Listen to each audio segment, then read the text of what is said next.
Si lo tuyo no es escribir sobre las personas, si lo tuyo no es escribir sobre las personas, decía él, quédate con los lugares, despídete de las novelas, prueba a escribir poemas.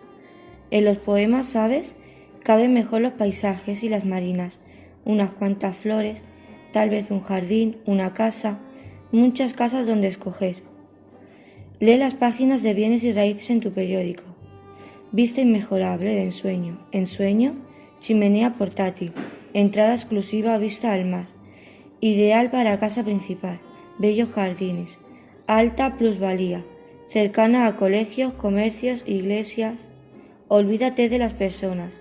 Nadie tiene que vivir en la casa o la calle o el campo o la ciudad. Crea un país vacío. ¿Ves lo que trato de explicarte? Los poemas se ven bien sin las personas. Dedica tu odio al cielo, al mar, al clima, a los árboles. Con eso será suficiente.